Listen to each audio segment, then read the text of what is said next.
de la construcción que nuclea todas las cámaras de Latinoamérica, desde México hasta Argentina. Y lo digo esto porque justamente tenemos que, más allá de mirarnos a nosotros mismos, tenemos que mirar el resto de los países que nos rodean y cómo son las herramientas para justamente avanzar sobre el gran problema que tenemos de la vivienda, ¿no? La verdad que a mí me tocó ser 10 años presidente de la Comisión de Vivienda de la Cámara. Antes estuve, por supuesto, en otros roles también, siempre desde muy chico detrás de incentivar la construcción de vivienda. La UCA mide la pobreza en 6 dimensiones, más allá de cómo se mide en función de los ingresos a través del INDEC. Y esas 6 dimensiones, en mayor o en menor medida, tienen directa relación con el acceso al hábitat y a la vivienda. El trabajo digno, el techo propio, el acceso a la educación, el acceso a la salud, hay el acceso al agua y al saneamiento, me estoy olvidando alguna, pero todas tienen directa relación con la vivienda. Y parece que la vivienda no es tema en la Argentina. Parece que el poder tener el sueño de acceder a una vivienda propia es algo imposible. Tenemos cuotas para comprar insumos que seguramente no necesitamos, ¿no? Los bancos financian ese tipo de cuotificación. Hemos tenido programas de todo tipo, ahora 10, ahora 12, ahora 20, pero no para la vivienda. En conjunto con la UOCRA hicimos, y con otros sectores que llamamos la Mesa de la Vivienda, desarrolladores sobre todo, y propusimos una ley que después perdió estado parlamentario, ¿no? En donde se creaba básicamente un instituto para generar acceso al crédito hipotecario, ¿no? Había también un fondo compensador para evitar justamente las cuotas que variaban en UVA con respecto al salario, un fondo compensador que se autofinanciaba. Sabemos que la construcción de viviendas en la Argentina, la gran mayoría es en negro, ¿no? Para hablar mal y pronto.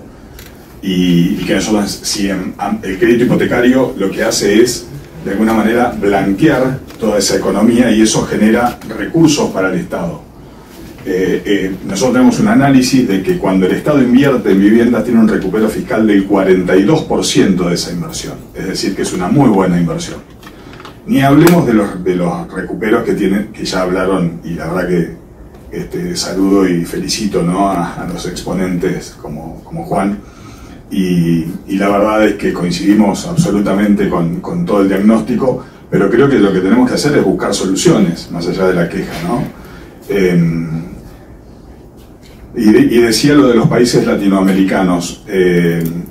Hay políticas, por ejemplo en México el Infonavit, que como fue en su origen el Fonavi, Fonavi es una de las grandes herramientas que, no sé si lo vieron, pero que pueden existir el año que viene. Y acá están representantes de las provincias argentinas que también tienen que saber que ese Fonavi tiene que ser invertido en lo que se tiene que invertir, que es en viviendas, y no en pago de sueldos o en gastos corrientes que tengan las administraciones de los institutos provinciales de vivienda. El Fonavi para el año que viene va a ser casi 1 billón de pesos, un millón de pesos, ya es difícil hablar de miles de millones, pero es 1.000 millones de dólares, para que tengamos más o menos una idea. Va a ser el Fonavi el año que viene, y es una herramienta. Esa herramienta hay que usarla con criterio, porque así como han bajado otras, está esa. Adhiero a que el Estado tiene que estar muy presente, no solamente el Estado nacional, sino los estados provinciales y los estados municipales.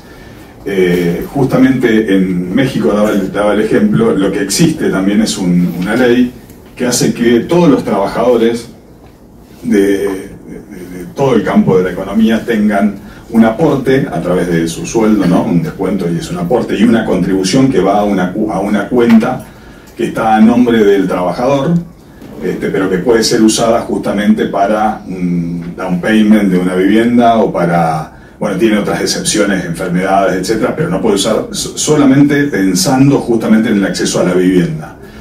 Y ese fondeo, más allá de que el trabajador lo puede usar cuando lo necesita, a su vez tiene un flujo que genera un gran movimiento en la economía. Por supuesto que en eso tienen que estar de acuerdo trabajadores y empresarios. En su momento, cuando me tocó ser parte del G6, lo propuse, plena época de pandemia, teníamos otras prioridades en ese momento, volver a la actividad, todos los protocolos, etc.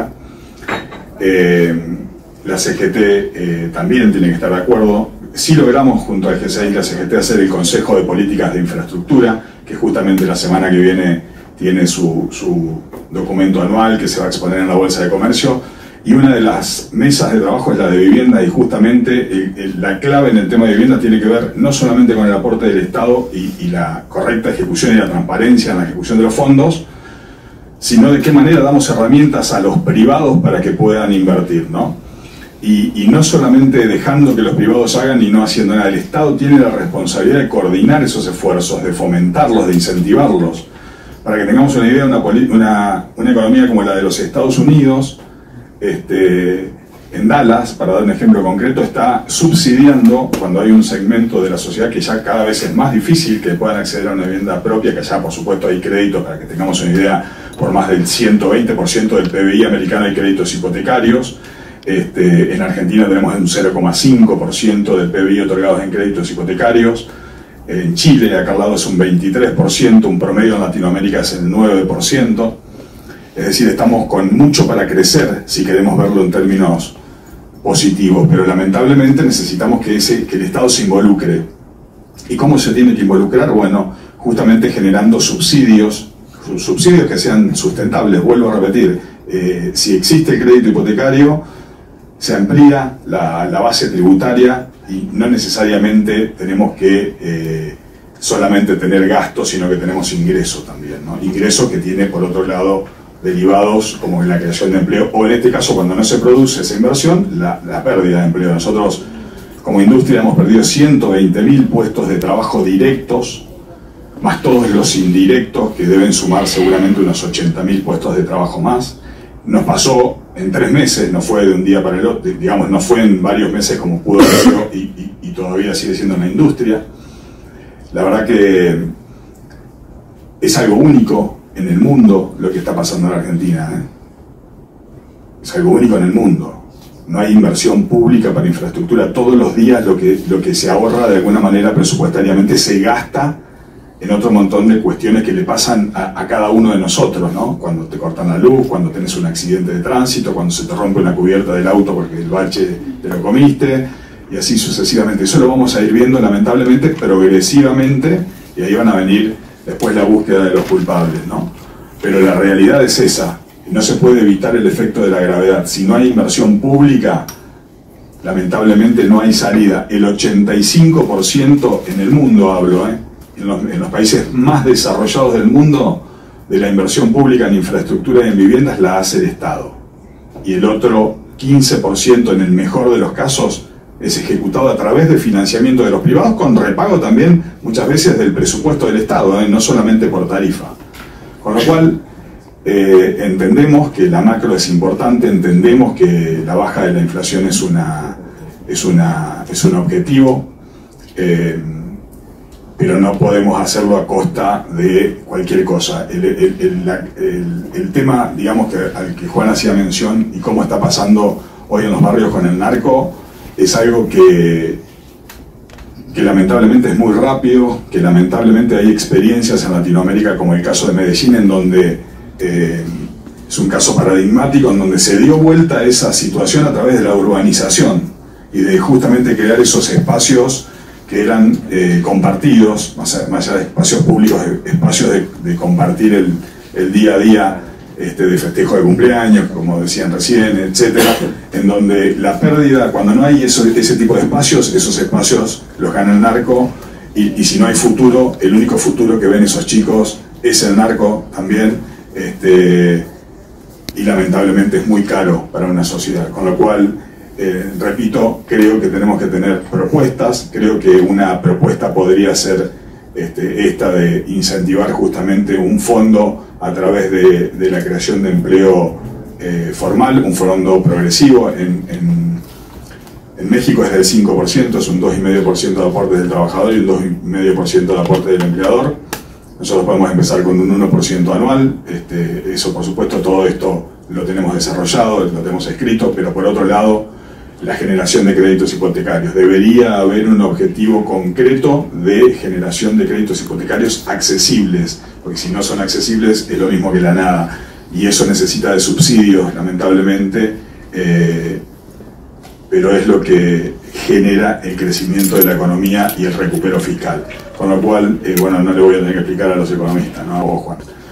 Con lo cual, nada, la verdad que abogo porque ojalá y esta reunión tenga algún resultado, ¿no? Repito, y que no quede nada más que en exposiciones y que cada uno se vaya a su casa y el año que viene nos volvamos a reunir.